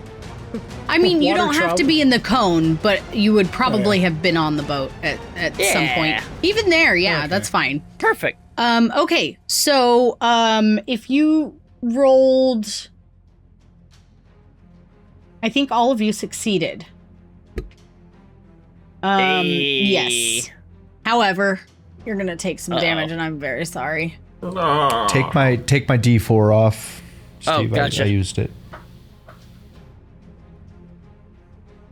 Thank you. Good looking out. Oh, God, you rolled it in D&D Beyond. Oh, God! It says rolled to self, and I don't know why you see it. I'm not Yeah. seeing it. No, Steve saw it. Probably because I'm on the same account as you. All right, so that's 39 damage divided by 2, though.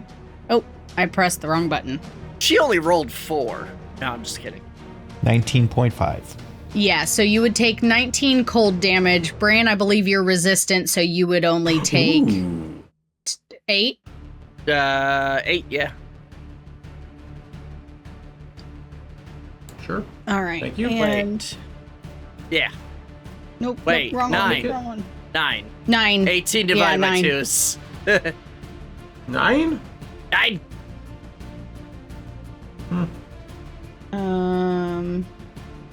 Okay. I'm trying to find all of the people. I got you. Let's see. 9. 19.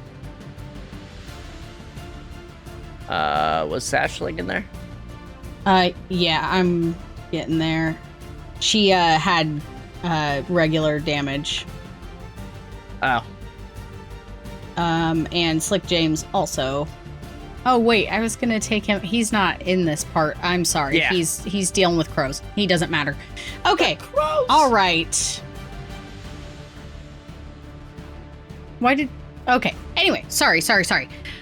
Okay, so that is his action, but as a bonus action. Oh no. Okay. All right. No. He's just gonna fly as he comes. Okay. Again. See you later, He comes guys. out of the water. You see him moving with incredible speed, and he jumps right into the center of the boat. I'm gonna need. Oh boy. Ugh. Wait, Not the food. oh my gosh. Ivor, Julian, and Bran. I'm gonna need y'all to make a con save again. Is this the Fuadain Wraith? Yeah. All right, Julian, what is your con save, sir?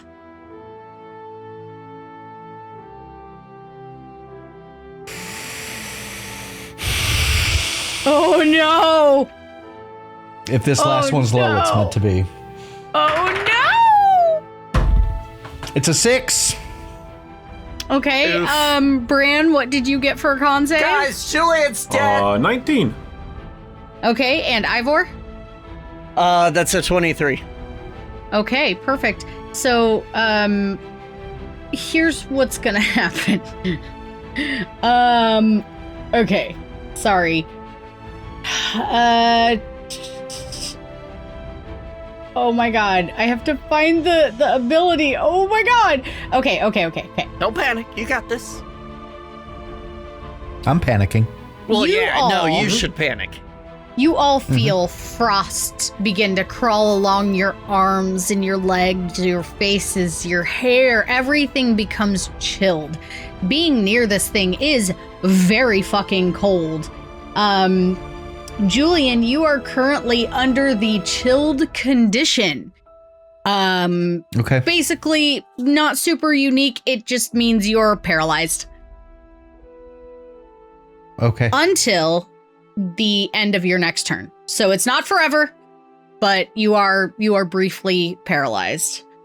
Oh, there's a thing for that. There's a status. I am so sorry. I'm so sorry. That's not what happens with the chilled thing. Oh.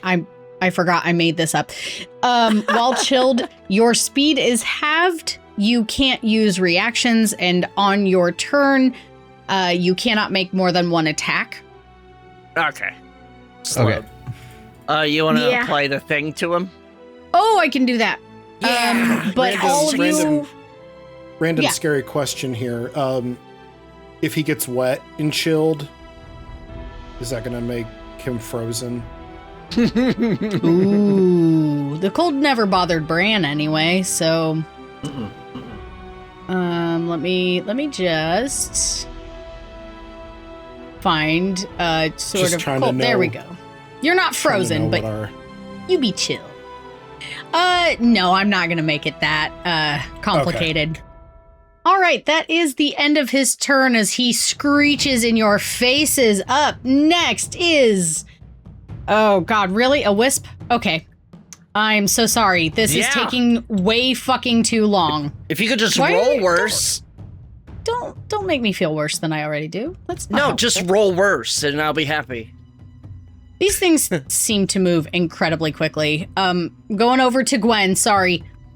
This one comes in... What's up, yo? What's up? Goes What's around up? behind you. Say it to my face. Say it to my face. Wait, so did it pass between the two of us? No. I was trying to get it up over all the things and was making it more complex than it needed to be.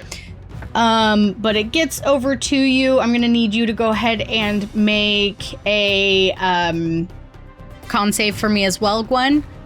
What's up? What's up?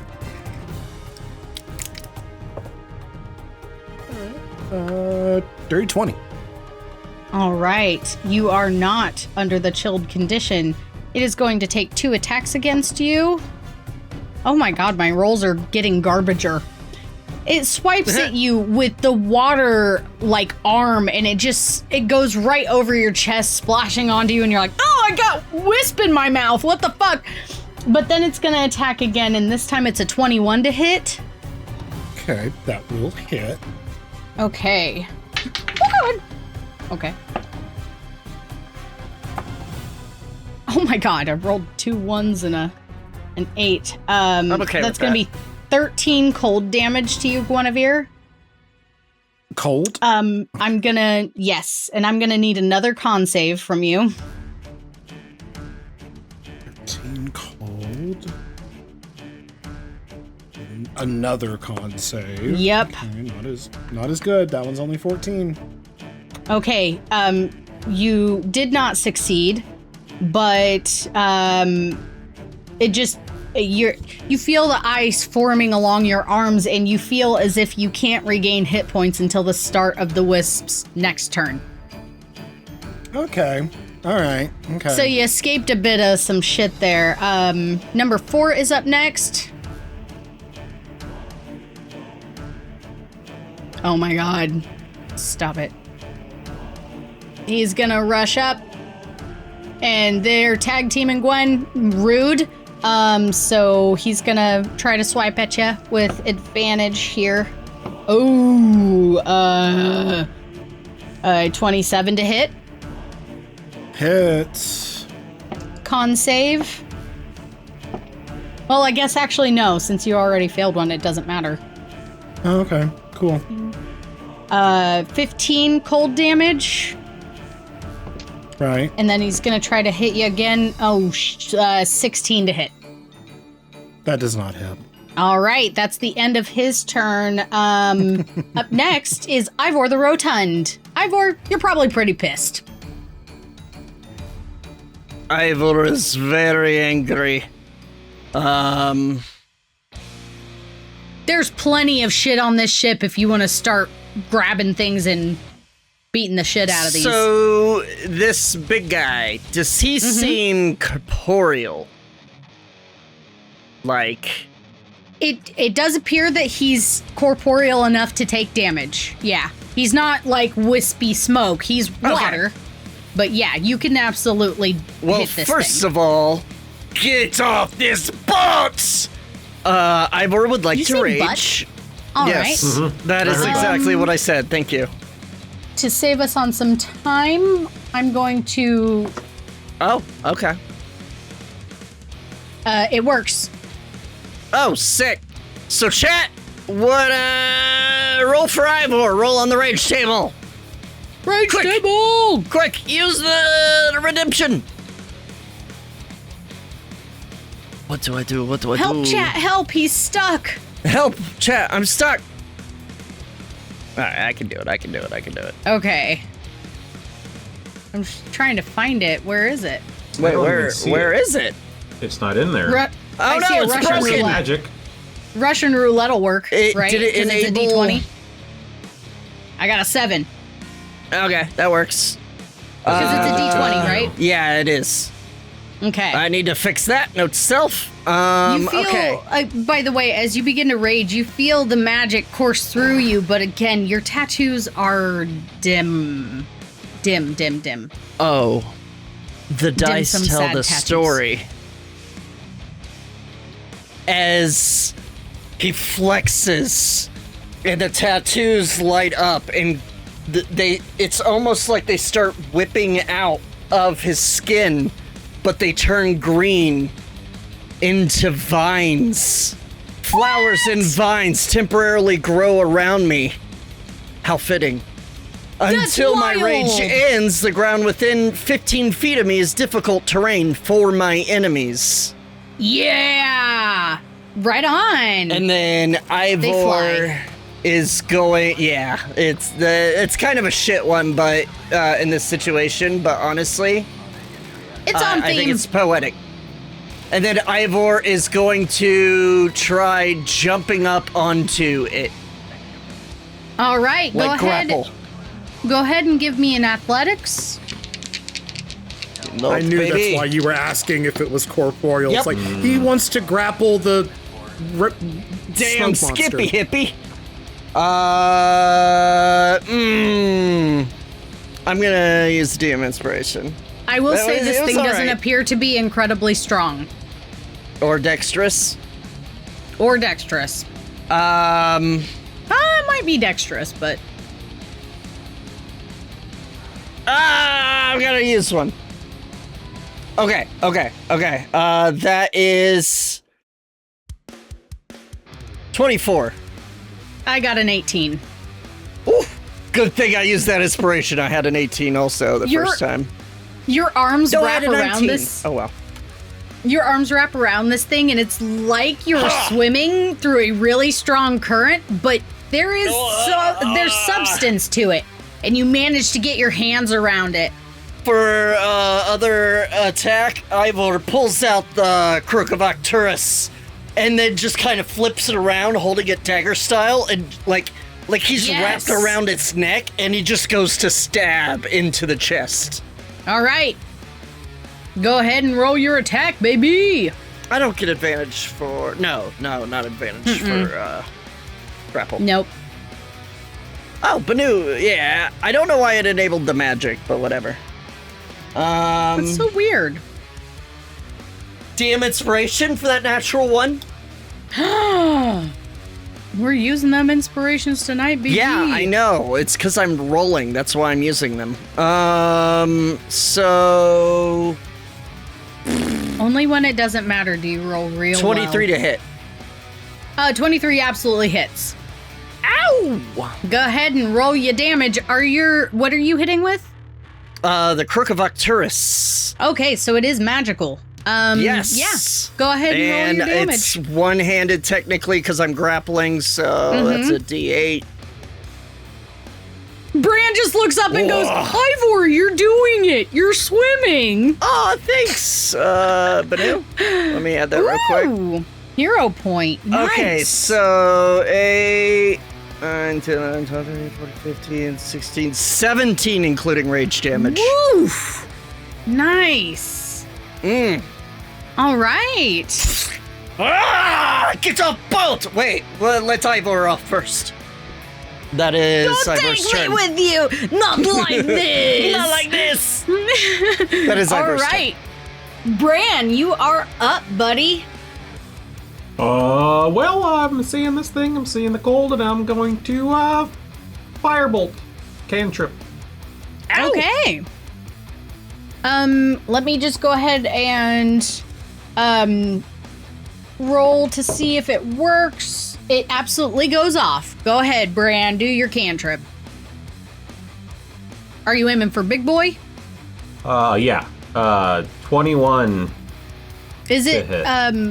Oh, it is a 2 hit. Yeah, it hits. That hits for sure. Okay. 2d10.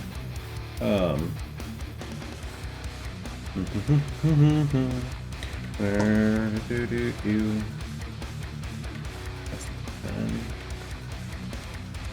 And I As Bran lets this spell off, you do see the fire hit this creature, and the ice instantly, where it hits, the ice instantly melts away, and the creature shrieks as it cries out.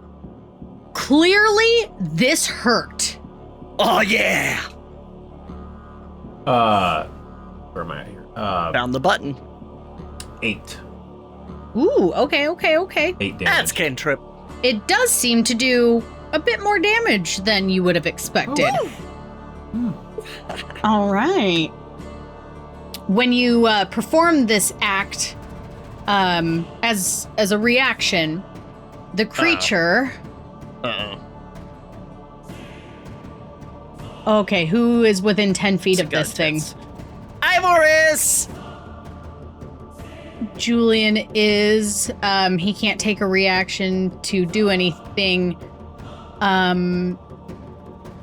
Okay, Ivor and Bran. That's 10 feet.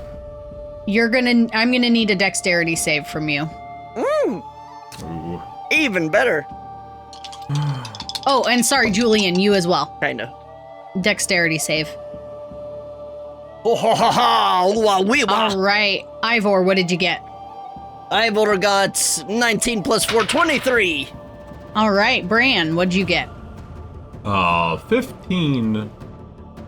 Okay, and Julian, what'd you get?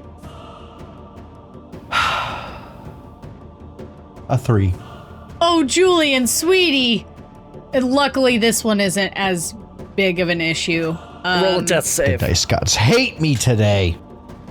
You Girl, take a welcome to total- my world. You take a total of 7 fire damage. Tyler and Steve, you take half. So 3.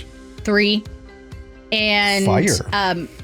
You see the fire exude from this creature, and as the water is swirling, you see the ice crystals transform and become smoky. Suddenly, there are embers in the air surrounding it, as it seems to have taken the element that gave it the damage and has turned to using that as opposed to anything else. So this is going to be fun. But Not gonna lie, kind of sick. What a fun creature. What a fun creature. I love That's this awesome. so much, but that's going to be a story for next time. But Ivor was winning. No. I am so sorry. Damn it!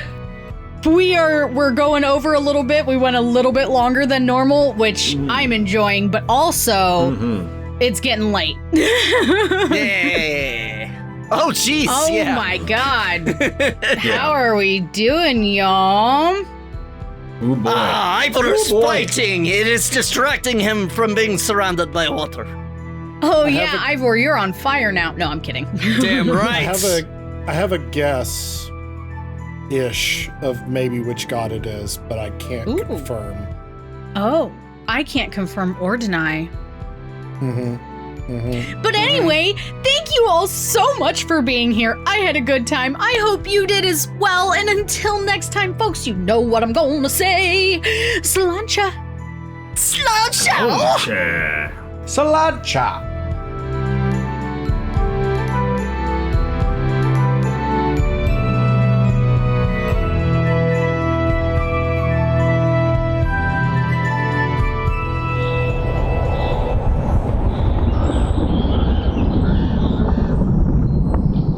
Milkman. Don't make that the thing.